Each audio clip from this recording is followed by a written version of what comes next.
This is how you're going to cram for any exam at all in just 3 hours. Look, you don't have much time to waste, and I'm not about to waste any more of it, so let's go give you my top study tips and tricks on today's episode of Sustainable Study Secrets.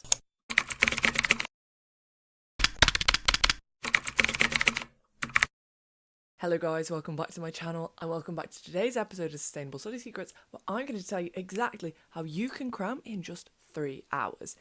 This cramming method will have the biggest impact on your grade, all whilst you exert the least effort possible.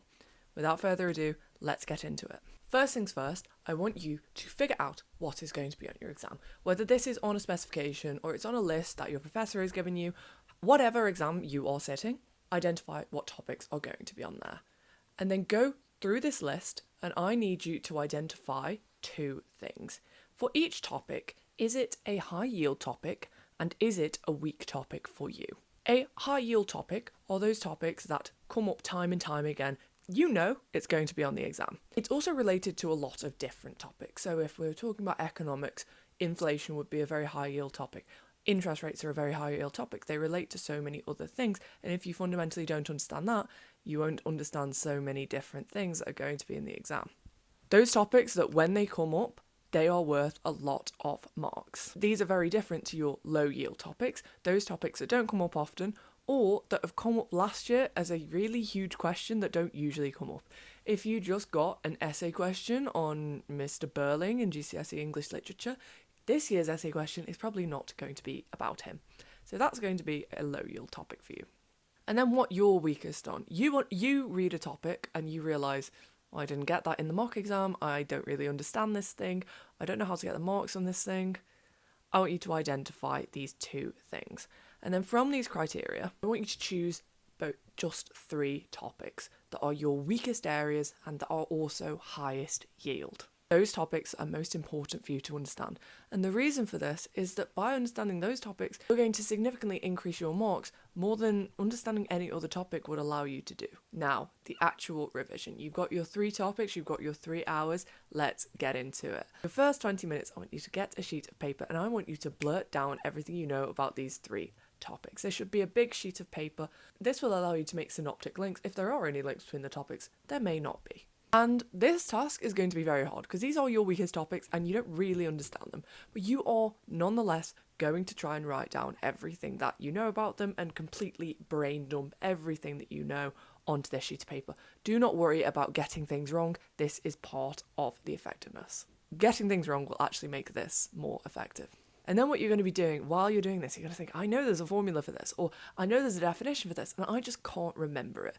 As you do so, just make a note of these things. When you've done your brain dump, I want you to get a textbook or an online resource or one of your own revision resources. I want you to go through it and I want you to fill in the blanks on your blurt. Also correct things you got wrong. However, when you're reading through this revision resource, you're not just reading through it and looking for the answers. You're going to be doing SQ4R. SQ4R stands for survey question, and the 4 R's, which are read, write, recite and review. Essentially, you are surveying the information to begin with, so you're sort of skimming it, finding the answers to your initial questions, like what was this formula, and generating more questions because you'll see headings and you'll think, oh my goodness, I completely forgot that this happened, that chlorophyll was used in photosynthesis or something. And you'll be very briefly skimming it and coming up with questions yourself.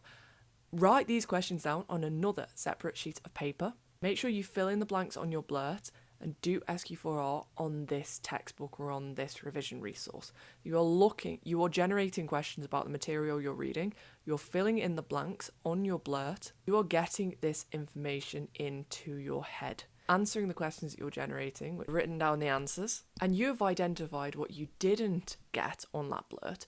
You have also identified those weaker areas and those areas of misunderstanding. And you're probably going to find yourself at about 40 minutes. This is going to take a while because you're going to be properly in-depth reading this revision resource. And you're getting the information into your head because you are actively recalling it. Just go, get up from your desk for maximum 5 minutes, walk around, get a drink or something at about the 40-minute stage, and then 5 minutes, come back, sit down and plough through 15 minutes of practice questions. Because doing any of that work was completely futile if you don't know how to apply this information in an exam setting. If you don't know how to apply your knowledge to an exam question, then what was the point? Do this 3 times for your 3 highest yield topics, your weakest topics, and this will have the biggest impact on your grade. Ideally, you want to be doing more practice questions than this. So if you do have more than 3 hours, so you've got 4 hours, try and focus your practice on those things that you didn't get in the blurt and those things that you didn't remember on these topics. You can even do this for more than 3 of those high yield, low confidence topics. You're always trying to reduce the amount of marks that you lose, and this will help you do that the most effectively. If you like this video and you find it helpful, be sure to like and subscribe and tune in for the next episode of Sustainable Study Secrets. Bye guys, love you.